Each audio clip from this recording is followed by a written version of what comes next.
Thank you. That was a weak clap. I apologize. My clap was weak. Yeah. I don't hear anything. Hold on. Is it on? There we go. Oh, There it is. Okay, yeah, it's there it that is. crappy piece. I still haven't replaced that.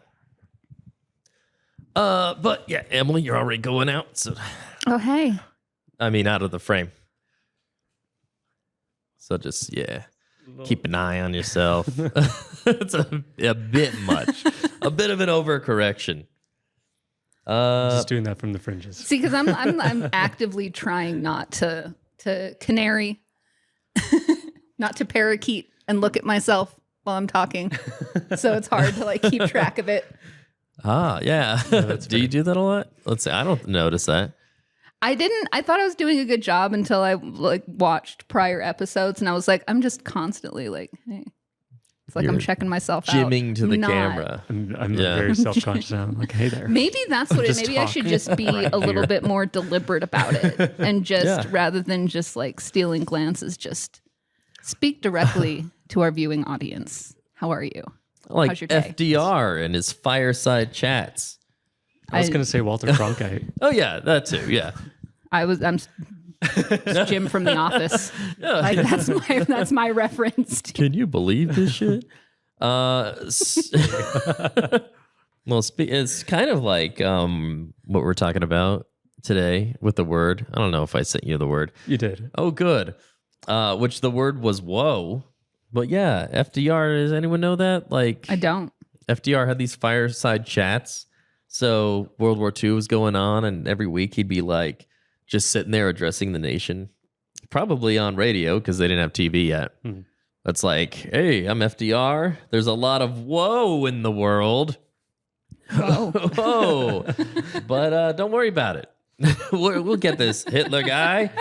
Chin up and all that sort of thing. Yeah, chin up, stand up on your two legs, which I can absolutely do. Two fully functional legs like I have. Kit, what's up? The opposite of down most days. Oh, yeah? I like that. It's a good saying. But let's talk about the other days when it's not the opposite of down. Then you have some problems with your localized gravity fields. Oh, yeah. Okay. Yeah. Is that a thing? It's part of the infrastructure of a city. Yes. Their gravity field. They're very important. It takes a lot to maintain. A lot of people don't know that. Yeah, well, you say that, but I just watched King Kong versus Godzilla, The New Empire. I'm sorry, that was such a... Steve, that's a movie. That's not real life. That's true, but they did have localized gravity fields that were all crazy, which was really stupid. I'm sorry. These movies are getting out of hand. They're giving me a lot of woe for the state of Hollywood. Well, they can't because actual reality is batshit right now. So they kind of have to periodically jump more and more sharks to just be a fantasy. That's true. Eventually you just line them all up and have the rent beforehand. Well, I watched Shark... Sorry, my wife's been out of town. I've been on vacation, and I watched all 6 Sharknado movies. Oh, gosh. There are 6? There are There are 6. 6. And in the second movie, they're like, "Oh, he's literally jumping the shark," because the main guy Finn is jumping on sharks to get across this thing. And it's like, this is the second movie, and you're already saying about jumping the shark. I'm sorry. It's been 4 minutes. I have to do this. We gotta start at some point.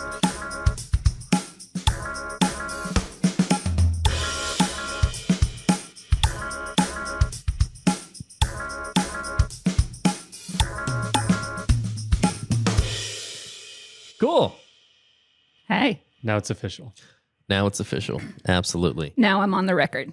You can strike everything I said before that. That was confidential. I'll bleep it out. There we go. Just one long the whole time I'm talking. Oh God, Emily was filthy this episode. Oh my God. Kit, who are you? What's up? How's it going?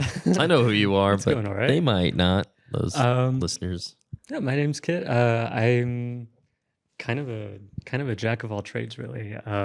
Most of my friends know me through burlesque, actually. Mm-hmm.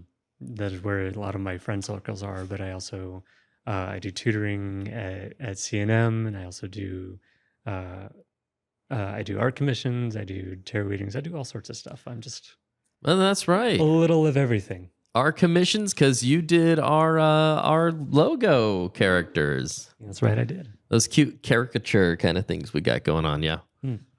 What do you tutor? Primarily English, Spanish, and IT stuff. Sure. Yeah. They just throw you in to do everything. Yeah. That's kind of weird. I don't know if I trust that.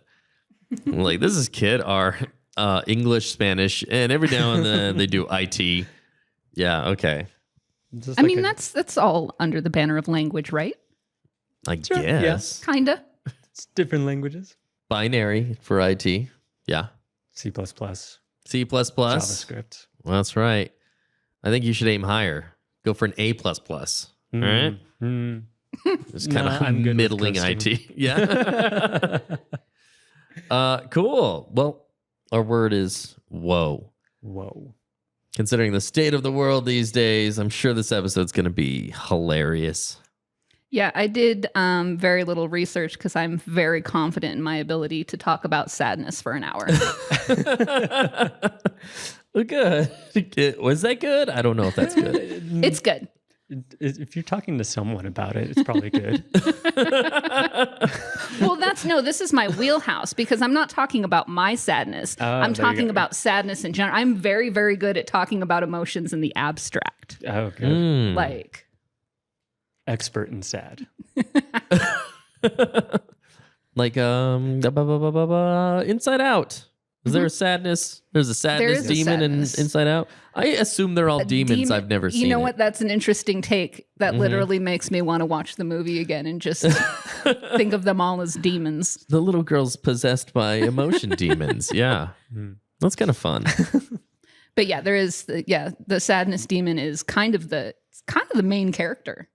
Oh yeah, yeah. Like Joy is sort of the protagonist. Okay, but like, yeah, the hero of the story is the sadness demon. This is canon now. They're all demons now officially. Y'all watched it. Flip for me. You can look them up in the little like Ars Goetica of emotions.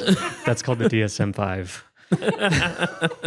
That's just a modern Necronomicon. That's all that is. Honestly, yeah. What's the Feminonomicon? Femininomenon is the new one, but I think I keep saying you need a feminine Necronomicon. Feminine Necronomicon. Feminnomicon. But that just sounds like a convention for feminists. Yeah, but then it would be Feminonicon. That's different. Feminonicon. But it's like, okay, so then is the Necronomicon masculine by default, or do we have like the Necronomicon and then the Fem and Masculinomicon? I mean, definitely like Anton LaVey and those like new agey kind of losers. No, I'm sorry, I shouldn't say that because they have some interesting things to say. You can say that about Anton LaVey. Oh yeah, Anton LaVey, definitely. And Crowley. Yeah. Alistair, Mr. Crowley. Wait, is that song about Aleister Crowley? Is there another prominent Crowley? From Supernatural. Oh, I imagine it was probably named right. after. yeah. What's his name? Osborne. Sorry. You guys aren't helpful at all. He definitely wrote that about Supernatural. Yeah, I think you're right. I think you're absolutely right. Well, if I'd known I had to research, Supernatural and also the Sharknado movies before I came in, I might have more to say. Honestly, I thought I got to come in and talk about the sads. Both of those. So let's pull the reins. Whoa. Bring it back. Well, hey, that's a different kind of whoa. Oh, yeah. What's your experience with whoa, Kit? Funny enough, actually, when you say that, different kind of whoa, they are both interjections. Whoa, in its original form, was just a sound that people made as a response to sadness and despair and all that, and then it had evolved through Proto-Germanic and all that into the actual word whoa. But like all the root words of it is just and somehow the vowels changed over time too. Interesting. Well, that's why they say woe is me. Yes. Yeah, okay. Woe is me. I'm just some sad piece of shit today. Woe is me. Well, that's, I guess. That's woe. Woe is fancy sadness. Mhm. Woe is like formal sadness. No. It's a It's deep, like- yeah. It's like that gothic romance Yeah. sadness. Whoa. It's Okay. a deep sadness, like anguish. So it's not just like a passing sadness. So it's a deep sadness, Okay. but it's also it's in a petticoat. It's a little fancy. Well, that's interesting. Okay. Yeah. So what's just like what's the peasant sadness? Sad. What is that? They're just sad? Sad, blue. my God. Despair That sounds Despair like that's like a is crushing sadness. and anguish, but I already Yeah. said anguish, Okay. so yeah. I couldn't say it again. So where are these emotions in that little girl? Why is there one sadness but there's not a woe or a despair? Those are lesser characters that they wrote out Oh of yeah. the original. Yeah, you know, There's like when they too much adapt sad. something, because that's a true story.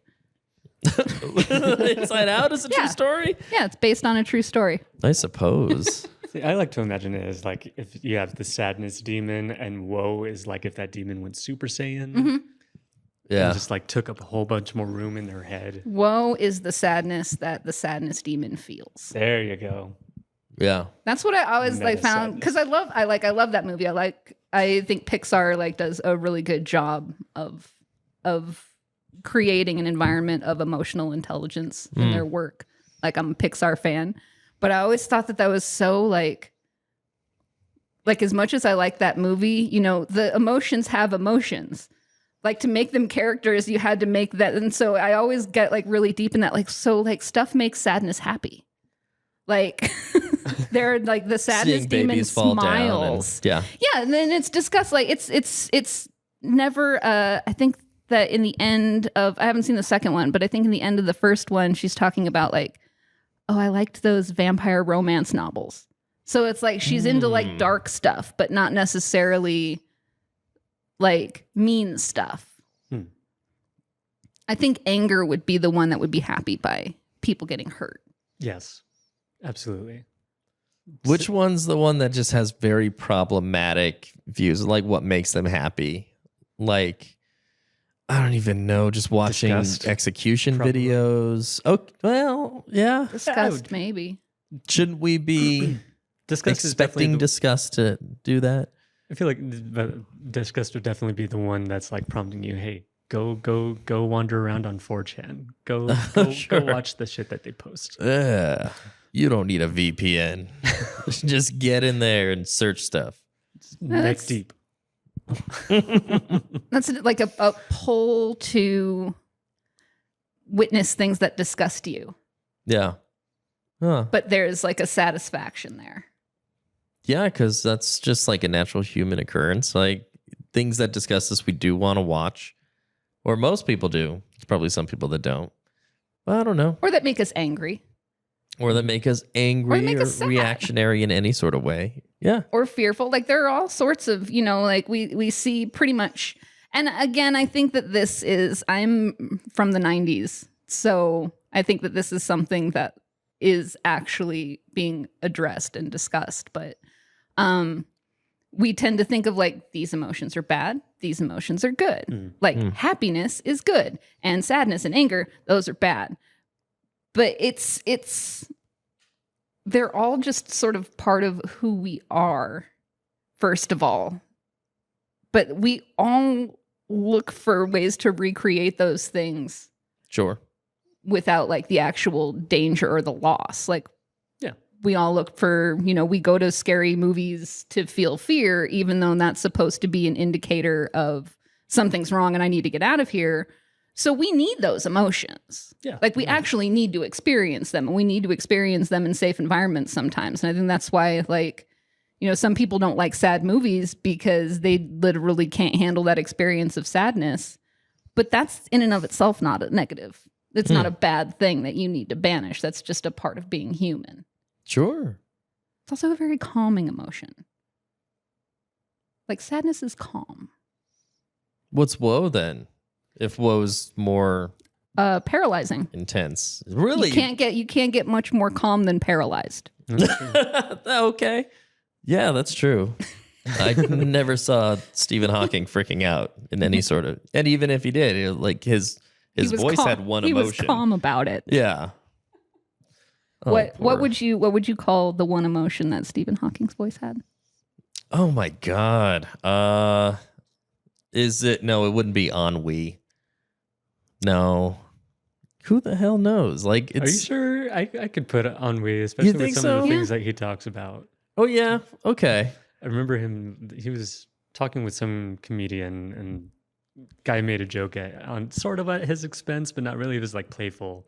Mhm. And then he replies, he's like something about, so you're saying that there's a universe, talking about multiverse theory. There's a universe out there where you're walking. And Hawking replies, so there's a universe out there where you're actually funny. That's fun. Yeah.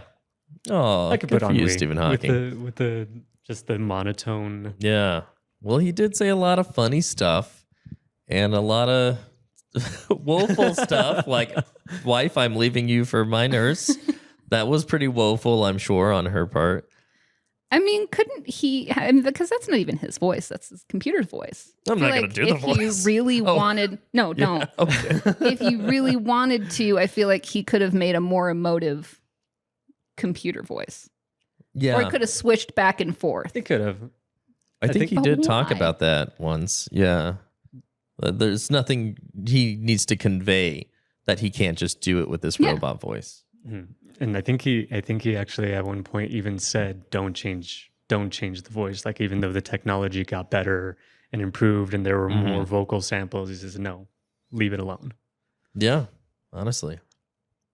Well, language is complicated. He might make he might get this whole new voice that's more expressive and accidentally say something in an inflection that he didn't want to say. And then those words have a completely different meaning. We see it all the time now when we try to do like text to speech or something like that on TikTok or yeah. That's true. I'm glad he didn't make that voice perkier.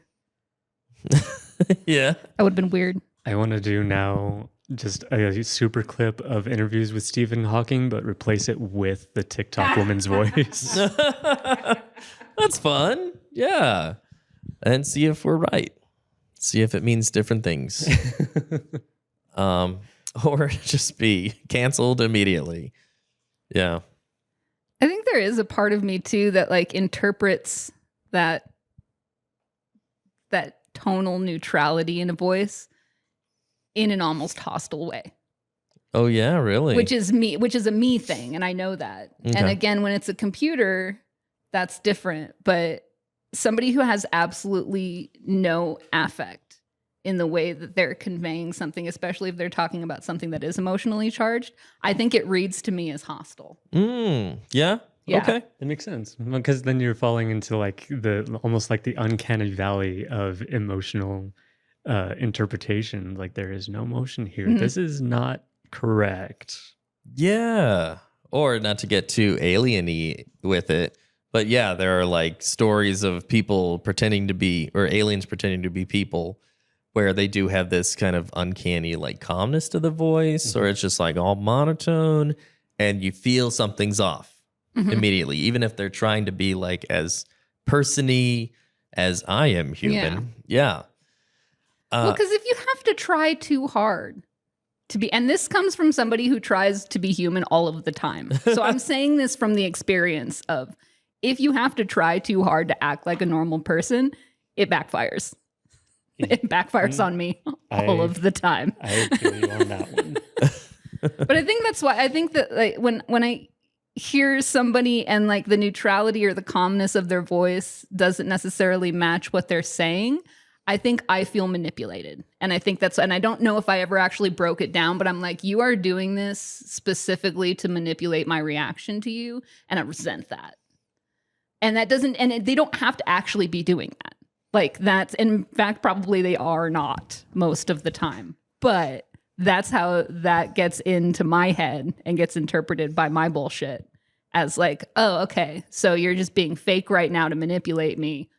That's hostile. Like, I feel hostile. Well, that's valid, because if you did have a manipulator and then you did call him out on like, hey, you're gaslighting me or something like that, then be like, no, I'm not. You're just misinterpreting the inflection of my voice. Which You're is being exactly dramatic. Yeah. where that came from. Is that's been my experience throughout many different interactions throughout my life. Yeah. And like, so that's, I think, why that gets programmed that way, because our emotions actually have a logic to them. I know that people tend to think of those things as opposite, where it's like you're either emotional or you're logical, but like your emotions are logical.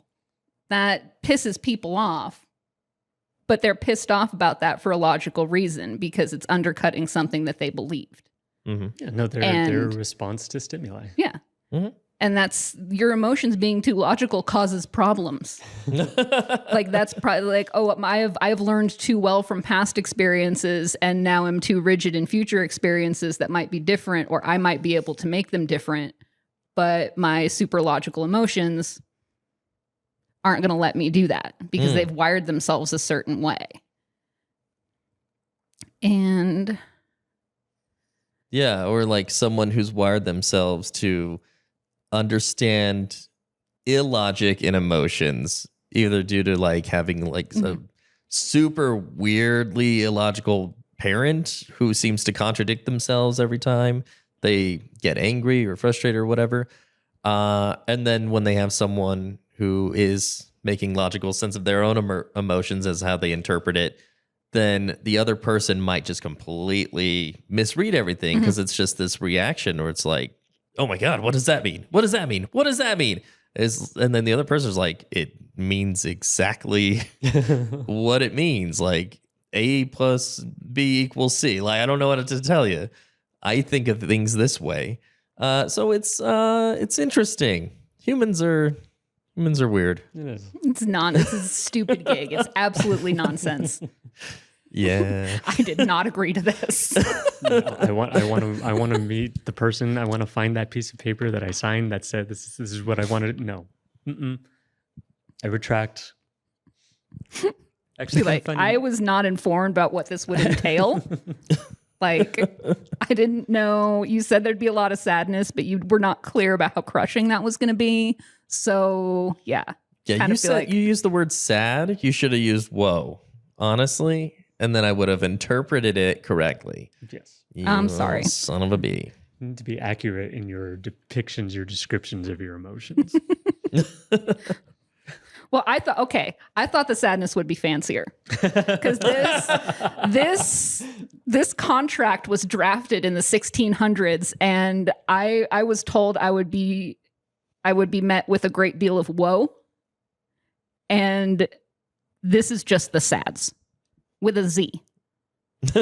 I did not agree to this many sads with a Z. I mean, if you want to make it fancy, you just cry with your pinky out. Oh yeah. Thank you. That's an excellent idea. Why are you so sad? I see your pinky's out. Are you sad? What's Lake Woebegone? Is that exactly as it sounds? Like a lake that's so fun that your woe is taken away. Woe begone, I believe, actually means filled with woe. Oh Yeah. no! So it's So a it is- sad lake. Yes, the saddest lake. Oh man. Like your woe will be gone because all of it's in the lake. That would be nice. Yeah, if people just went to this lake and then their woe was taken from them. We would ruin it. How? Yeah. Humans would. The same way we ruin every other natural phenomenon. And then it would end up in a very woeful state. I guess that makes sense. And we'd have to call it woe be here. Woe be here. Whoa. Whoa. Joey Lawrence. Joey Lawrence has to be sad by now, right? I don't know. He must be full of woe. We've been trying for years to make him sad. It must have worked by now, right? I think you're right. Yeah. If anyone saw Money Plane, I did see Money You did? Plane. Yes! I did. Joey Lawrence is in Money Plane. All the Lawrence brothers are in Money Plane. That's the one. That's Kelsey Grammer, right? Yeah. Plays the bad. Yeah. Well, it's directed by the youngest Lawrence. Not Matthew. What's the Andrew. Andrew. Yeah. I didn't know. Lawrence brothers? Nope.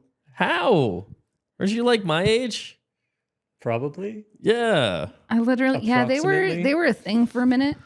I literally can't think of one single thing that any of them has been in right now. So The boy in Mrs. Doubtfire, the oldest boy, Yes. is Matthew Lawrence.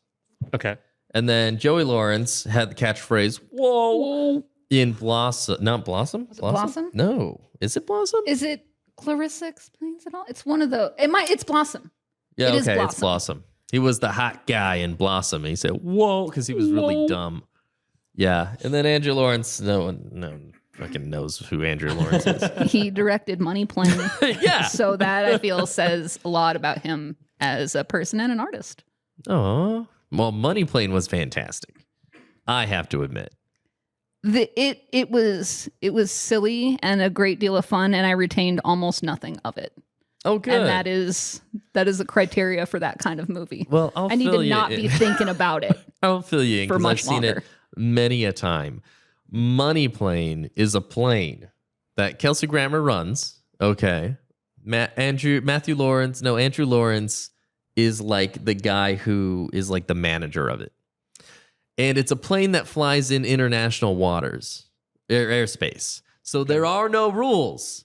So millionaires get onto the money plane and then they make bets, or it's like a little casino, but they also make bets of like on Russian roulette or games that you could play where if someone dies or something terrible happens, you can't get in trouble because there are no laws out there. Yeah, like we're gonna put this guy in a well, and you have to bet on how many hours it takes before he loses his mind or something like that. Oh, delightful. Yeah. Which I can get why you could not be held liable for betting on that, but like somebody did that and that still has to be illegal, right? Well, there's no laws out there, right? Yeah, but I mean, did they actually transport this man to the middle of international waters to do this? You know what I'm saying? Okay. Like there is somebody on the ground performing these acts of cruelty for these people to bet on. And I'm just wondering, did they think of that? Like, is this person protected? How are they going to keep? Because someone had to do it. So I'm guessing before you get on the money plane, you have to sign something that says, I consent to everything that may transpire on the money plane. I am going of my own free will for the chance of making money or something like that. So you can't argue intent in that case. I signed that contract in New York, and that does not apply here. No. But you can't be extradited back to the U.S. from international waters if they sign this consent form that whatever happens. That plane's got to land sometime, man. I would have to imagine that there's also some sort of like non-disclosure clause about like, the activities that we get up to in the money plane are not to be spoken of outside the money plane for exactly this reason. Couldn't you just go on a different plane? Like I'll have the lawsuit plane where those contracts are null and void because we are no longer in the jurisdiction. But the lawsuit plane sounds boring. Yeah, well, that, we can get someone else to direct that. It'll be some people like trial movies. Yeah, fair. Okay. We got the itinerary for Epstein's plane. The passenger roster, right? The manifest. Yeah, whatever that is. If there was a real life money plane, what rich people, celebrities could you see going on the money plane? Like all of them, probably. You think so? Pretty much. Yeah. Like even Taylor Swift? Absolutely Taylor Swift. Yeah. 100%. And I'm not saying all of them would be comfortable with everything that goes on in that plane. But that's kind of how I feel about people who went to Epstein's Island. Like not everybody who went to that island was there to like have sex with underage people. Like some of them were like, I'm rich and you're rich and you have a plane and an island. Let's go see what that is. Like it's almost like like millionaire billionaire tourism. Yeah. Sure, okay. Yeah. Well, it's in words and like an amusement for them. Okay, to go on the money plane. Yeah, and then they get in and realize, oh, that's happening. Yeah, because they think, oh, it's just a casino in the air. But then you get on and it's like, oh, this guy just literally got bitten by a venomous cobra, and they're betting on how long he'll live. Yeah, mm-hmm. And then Taylor Swift's there is like 3 minutes. Total deadpan. Yeah, honestly, I think so. I think, yeah. Yeah, I kind of feel like Taylor Swift can do whatever she wants at this point in time. Yeah. She could shoot a man on Fifth Avenue. And I still vote for her. Hey. Kit, how's it going? Now I'm trying to imagine would I vote for Taylor Swift, and I don't know. Depends on what for. Like, what would Taylor Swift be running for? Yeah. President. Of the United States? Considering a lot of the other options. That's what I'm saying. Is I'm like I might. There are I'd feel gross. huge tracts of land, or people like Bill Gates or someone, I think he does this, where people buy up like whole towns and they'll buy every single house in the town and they'll buy all the land and everything like that. If Taylor Swift were to buy, I don't know, a whole state, a state where no one lives, let's just say Montana or something. I bet no one lives in Montana. There's one guy, but he definitely doesn't listen to this podcast. So right there you go. Could Taylor Swift declare herself in unincorporated country for most of Montana? Because I'm sure there's government land she can't buy. And would you move there? not if it was Montana. That's too. I feel What's like wrong with Montana? it's cold. Okay. Move there? No. Drive through? Probably. Well, with your passport, it's a new country. Yeah. Visit, go, do my usual nature photography somewhere new and exciting. Okay. But then leave. If Taylor Swift was, she wouldn't be running. I guess she would be the Kim Jong-un of Montana, right? Yeah. Yeah. She'd be the whole dictator. Well, I mean, Kim Jong-un inherited his position. Yeah. Is there a precedent for someone who just, I mean, other than money and politics in general, is there someone who just bought their position as a head of state? I'm pretty sure there is. I feel a little flag going up, but I don't have any of the details associated with it. What was the Romanov thing? Maybe that? I don't know. Who killed the Romanovs? That was Lee Harvey Oswald. Yeah, I think you're right. That sounds familiar. That name sounds very familiar. No, I'm sure there are. Like who? So, and that's what I mean is like it's arguably almost anybody who is a head of state that is not a monarch bought their position in a way. Like arguably because of the influence that money has. It could be said, but like if anybody was like blatant about it. And I think that we maybe have like maybe half a generation to go before that starts happening. Before Taylor Swift buys Montana. Yeah. Okay. Cool. So like within my lifetime, but near the end of it. Yeah. Yeah. Well, I'd live there. I don't know. Even if we start eating people, I don't mind. I want to see what happens. If it was like somewhere with a beach, I might.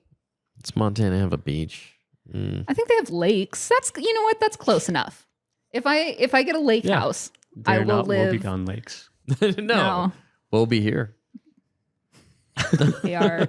Well, they will be when I live there. Oh, You'll feel them with your tears. Slowly.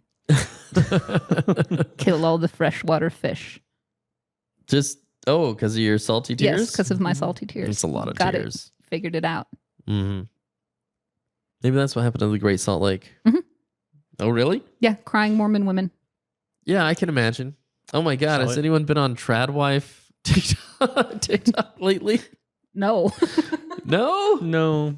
Oh, Tell us. TikTok at all, frankly. Tell us. That's a whoa right there. Yeah. So I've been going down this road. My wife sent me a couple things, and there's this huge influencer who's like the queen of the Tradwife. Should I explain that?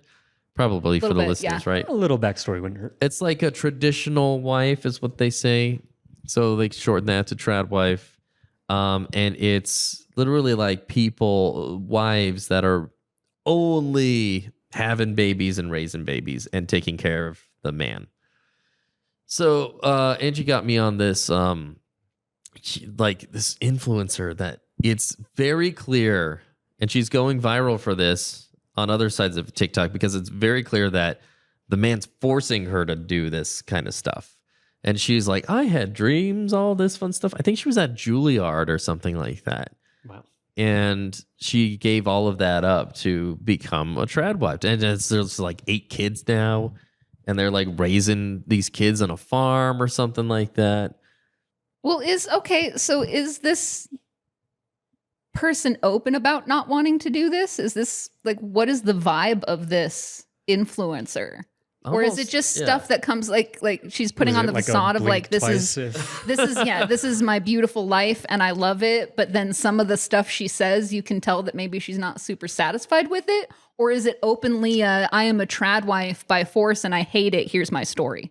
Yeah, so there's a lot of interpretations coming in. It's like she seems happy, but it's very much like this Taylor Swift kind of conspiracy thing where it's like, oh, she wore blue on a Monday. What does that mean? So there are a lot of people just kind of reading into it. But then like there's a lot of just calling out the unfairness of this shit where she's like, yeah, to become a trad wife, my husband gave up his dreams too. And it's like, your husband didn't give up shit. All right. Were his dreams to live on a farm, and it's like all the shit that they're doing, and it's like what, like what? No. And this isn't a rhetorical question. Like I'm generally like, what would be the dreams that a man would have to give up to have a trad wife? Like, I guess to have 2 trad wives. That's Well, I think at that point, like that, I'm not seeing like a huge. Feels like he could probably talk his way into that. Yeah, maybe in certain parts of the country.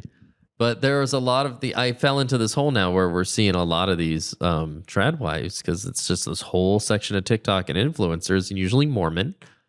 And it's like the definition of woe. You can see just like their dead eyes. And it's like, I have 8 kids, so I haven't slept in like 53 hours. Like, you don't want to do this. No. You think they're talking to the camera and they're actually looking like several miles beyond it and just happen to be pointed in the general direction of the camera? Yeah. That 1,000-yard stare. Mm-hmm. Ugh. Poor ladies. I mean, you can't I think just like a despairing look in somebody's eyes isn't necessarily now, because I know I have that and I'm neither trad nor wife. Sure. So I'm just, I'm just a 40-year-old barista. So that gives you the same look. Mm-hmm. You're not just a 40-year-old barista. You're right. I'm 42. I stand corrected. No, but I'm like, that's so that in and of itself, because I find it difficult to walk that line between devaluing domestic work and like allowing for women to have more dreams than I'm a mom. Because that's, I mean, like raising a family is actually like a lot of labor. It's a lot of skilled labor. It's a lot of special skills. And I just don't, I think people forget that it's not necessarily ideal to have one person doing all that. Like it's, because I hear that a lot when people are saying, well, we would all, ideally that would be great if everybody had a partner who could support that. And I'm like, is it though? Because it's actually good for children to have more than just one parent. Like that's the same thing with daycare and the arguments for and against that. You have people saying, well, I had kids so that I could raise them, not so that someone else could raise them. And on the other side, you have, well, some of us have no choice because we have to work. And I'm like, but there's also a third thing where it's good for kids to spend time away from their parents. Yeah. Like that is development. Yeah, of course you don't want to dump them in a daycare that sucks, but that's the idea of a daycare that sucks. That's the problem. Like it is good for kids to have outside time with other adults, other parents, other non-related. So it's not even an ideal to me to have somebody who, what people are responding to is the availability, not the role. Like the availability the ability to be there for your kids when they need you, the ability to make choices in how you spend your time and how you spend your day, and the support of the other adults involved. And those are all the things that are the draw, not the role. not the job itself and the idea that you're better suited to that than to something else. But I feel like if you went to Juilliard, you had plans that were not this. Go. Like, you don't just go to Juilliard. Like, you know, you didn't. I think there even are some women today that like go to college to find a guy, but you don't go to Juilliard of all places. Meet a guy. Well, you go to BYU. Yeah.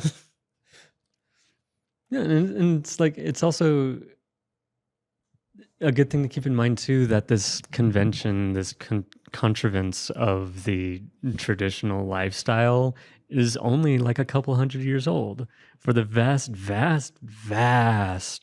majority of human existence, we have relied on our communities for childbearing. It wasn't just child rearing, excuse me.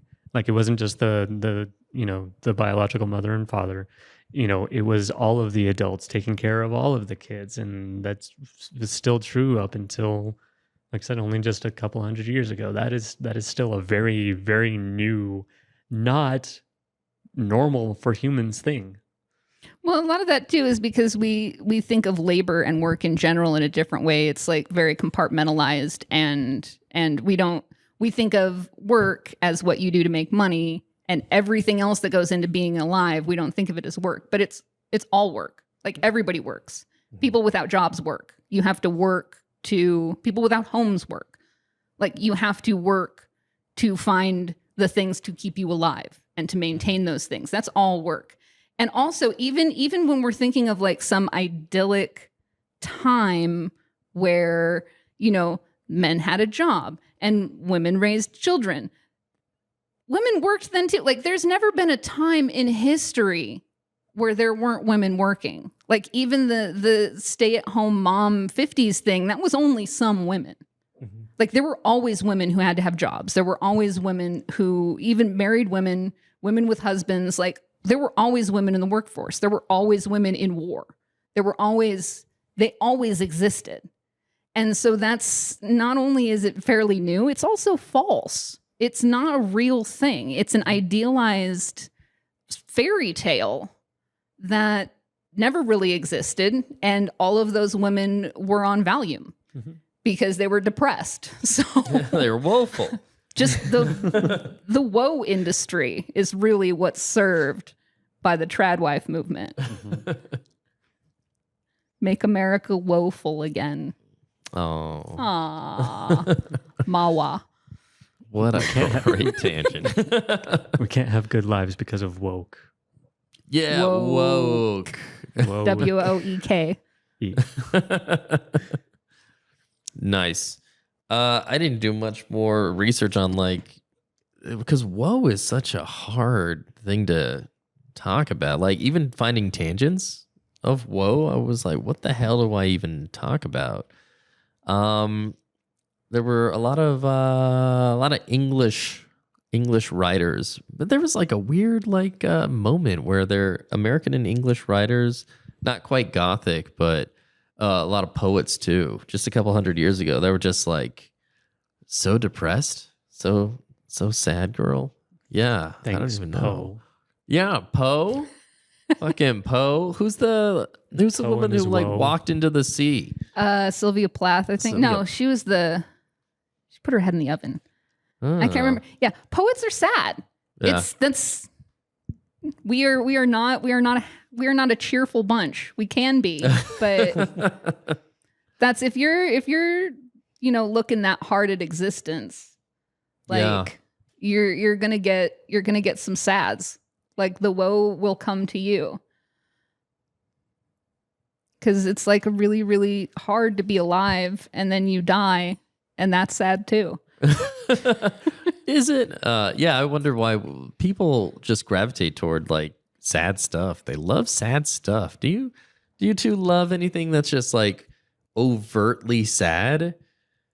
I mean, I like sad movies. Some of them. Sure, Yeah, I will absolutely. Yeah.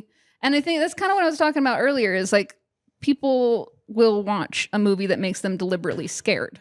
Yeah. And people will watch a movie that makes them deliberately sad. And we don't necessarily watch movies that make us deliberately angry, but we do look for stuff that makes us angry. Oh, It's like yes, we do. People, yeah. Doom scrolling, yeah. Yeah. Yep. And we get a positive chemical reaction in our body when we feel things. Like Dopamine. Yeah. So yeah, I will watch a sad movie, and I think in the same way that like being afraid can be fun, or an adrenaline spike can be fun. I think that sadness is like a calming and a connecting thing. I know that when I'm angry and I get sad, it calms me down. I know that if I'm agitated, when I look at like periods where I've had like acute sadness, like, you know, rather than just the sort of day-to-day melancholy, but like a very sad period in my life, there were a lot of things during those periods that didn't really matter to me that much, that were maybe superfluous. Like I let go of a lot of grudges when I'm sad. I let go of a lot of little annoyances. It makes me more comfortable. Like if there's someone you want to like reach out to, but you feel awkward about that, if I'm very sad, I'm more likely to do that because that sort of shame that I feel isn't there. So I think that there are, in the same way that there are positive aspects of fear and anger, I think that there are positive aspects of sadness. And I think part of the reason why that's so hard for us to talk about is because it's an emotion that makes you want to connect with people. And we don't like that because we like to be individual and strong and angry. And that makes us feel weak. So I think when we get sad and we feel weak, that makes it feel even more dangerous than like anger. Sure. Yeah, and that is like the neurological and physiological function of sadness. It is one to release cortisol and all that kind of stuff from your system, so you can start to regulate a little more. And like we saw in Inside Out, you know, things are falling apart and Riley is just absolutely thrown to the wind until she allows herself to feel sad, until sadness gets her moment in the spotlight. And that's when, and then we get the second function, which is the connection with the humans. And what does the sadness do? It connects her to her parents. And it is scary to have that vulnerability to say I need something and I can't provide that for myself. And yeah, with the individualism that kind of pervades Western society, that is a very difficult thing to do.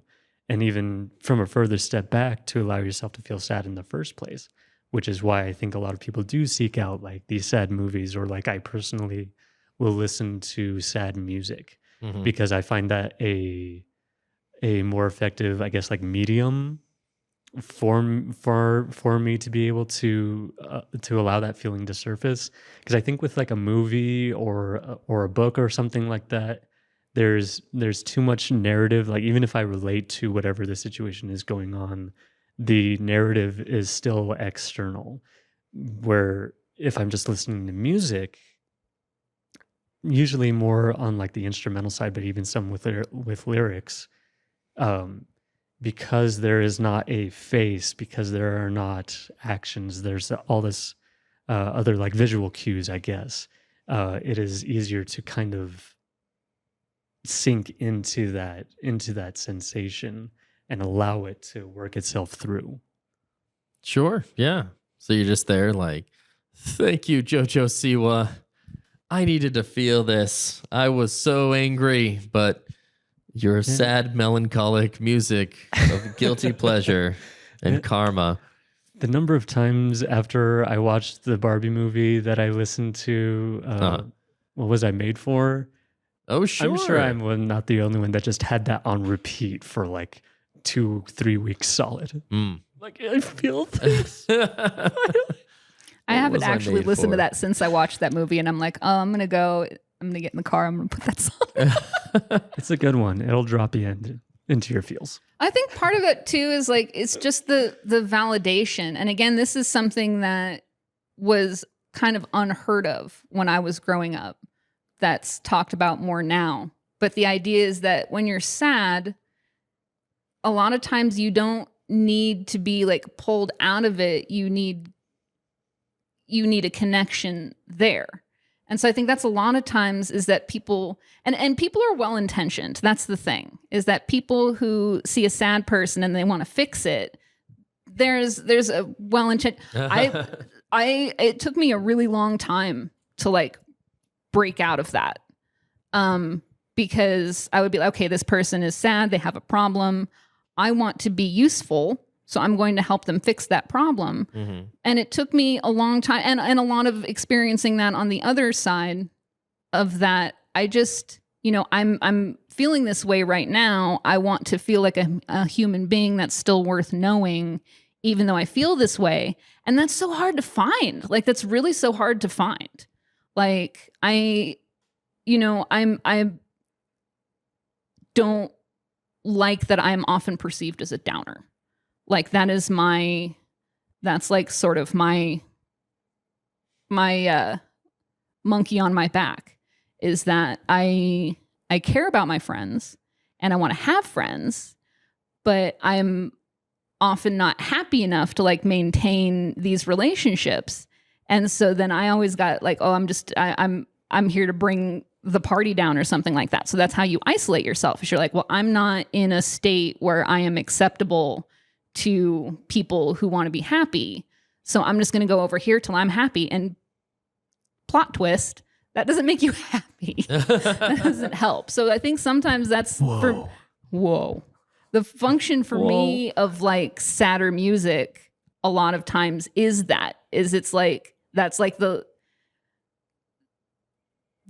connection to the larger world when I'm feeling that way. And that I think is valuable, but also like, you can't fix being human. Like, you can't fix that for anybody. Like, you're going to be sad. Like, if you're human, you're going to be sad sometimes. You're going to be mad sometimes. I fucking know, man. I know. I don't like it either. But like someone told me once, and I really wish I could remember who it was because it drastically altered the way that I thought about things. But it said that when somebody is opening up to you and being vulnerable because they're having a hard time, and you just have the urge to like solve their problems rather than connecting with them, you're not actually trying to solve their problem. You're trying to solve your problem. And your problem is that my friend is sad and I don't want to be with her right now. My girlfriend is sad and I just want a blowjob. So let me fix her problem so that I can fix my problem. I feel guilty about something I said or did. And so I need to make that okay for them so that I don't feel guilty anymore. Or simply I feel helpless and ineffective. And the thing is that if you can identify what it is in yourself that you're trying to fix, you can get that better if you know what it is. Like, if my need is to feel effective and useful for my friend who's having a hard time, knowing that that's what I need is going to make it more likely that I'm going to feel and be useful. Because part of solving a problem is connecting with someone about it. That's part of it. Like, you are solving part of the problem if you are just there for your friend who's going through a hard time. And I know that that's not easy because it's not easy for me because nothing is. But like, it's when someone said that to me, it drastically changed, and it hasn't really been that hard for me since then. Also, because I don't know what I'm doing. So rarely do I have actual good advice. Stop asking me for advice. You've met me. My life is a mess. I don't know what to do. But what if it's about making coffee? That's what I was going to ask. Oh, good. I mean, what do you want to know? I'm honestly, my coffee making knowledge is probably going to come a lot more from being a coffee drinker than being a coffee server. Okay. Is there really a difference between the different levels of roast? It's mostly taste. Dark roasts do have less caffeine than light roasts because which usually surprises people because they're stronger. But it's really just, you can definitely taste the difference between a light roast and a dark roast. Dark roasts are more forgiving. like cheaper coffees usually have darker roasts. Because you like if you have bad or old coffee and you just kind of roast it away. So then it just kind of tastes a little burnt. I probably don't notice the taste because I always drown my coffee in like sugar and every other flavor and syrup out there. That's valid. I know some people who get snotty about that, but I don't see any of them eating unsweetened chocolate. So, yeah. Well, I got an espresso machine, so I don't know. All the coffee tastes exactly the same, unless you get like a really wild flavor, and then it's just gross. Yeah. I can't.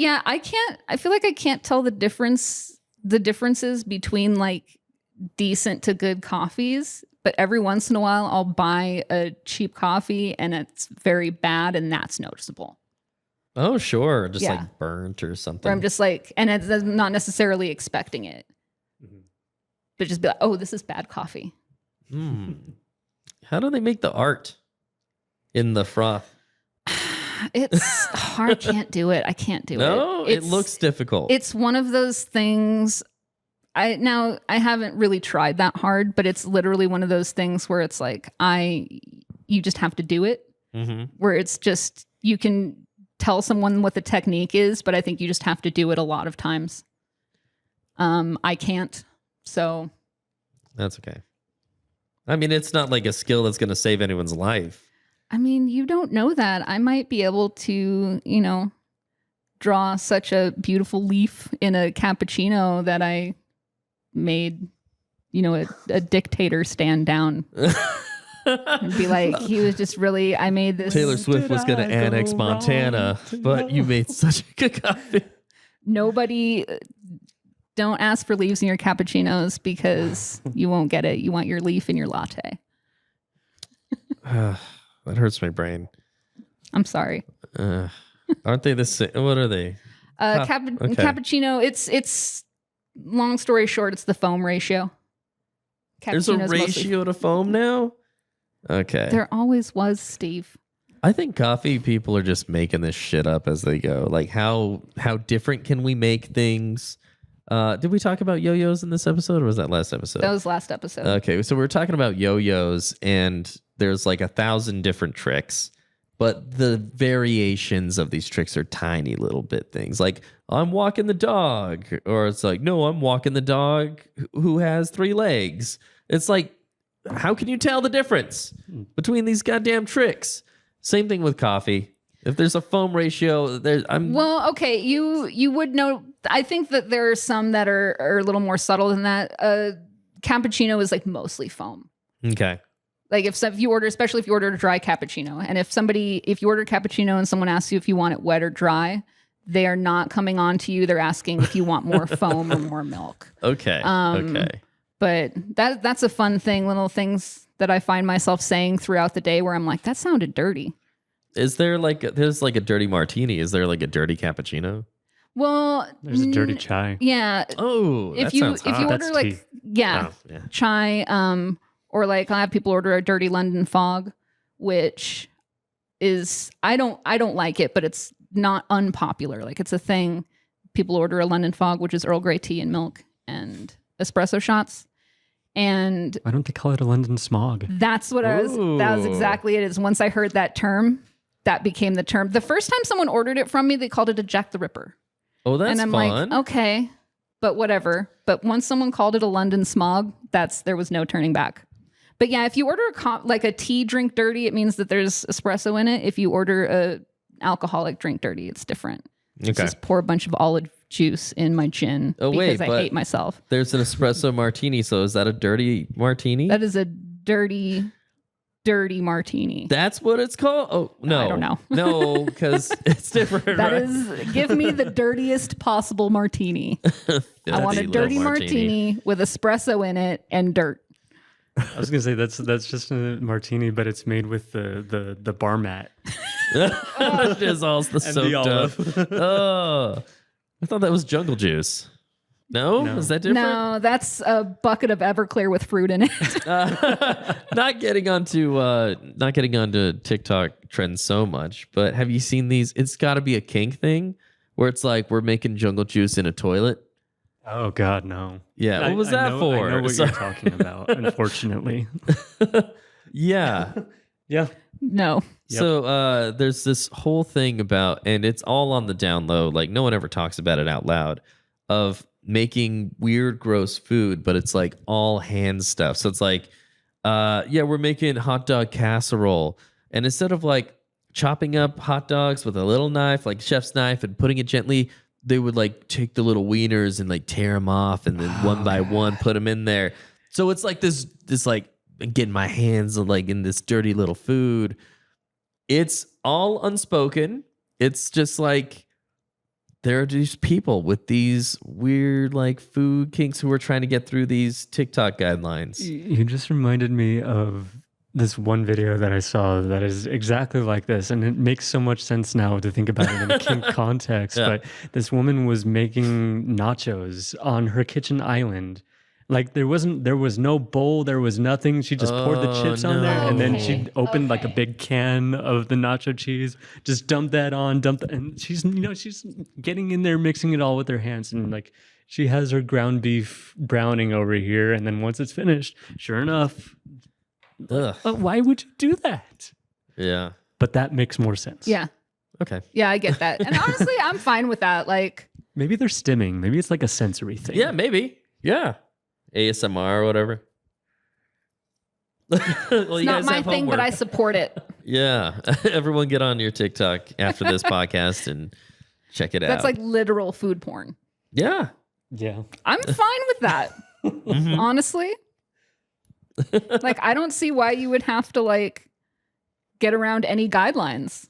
Like, no, if it's nobody, all, yeah. If it's just like, you should be allowed to, it's like, what is that? Is that the only thing? Is like, you can do whatever you want as long as you aren't making anybody horny.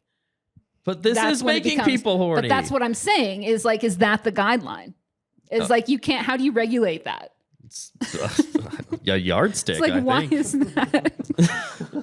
why is that the, like, bring the yardstick. They want that too. Oh gosh.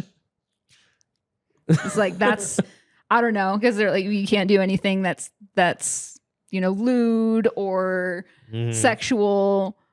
And so they're doing this because it's sexual, but it gets around this. It's like, so what? It's like, Yeah. if you're not literally showing people having sex and everybody is consenting, why can't you just admit I'm doing this to make you all horny? If it doesn't make you horny, you don't have to watch it.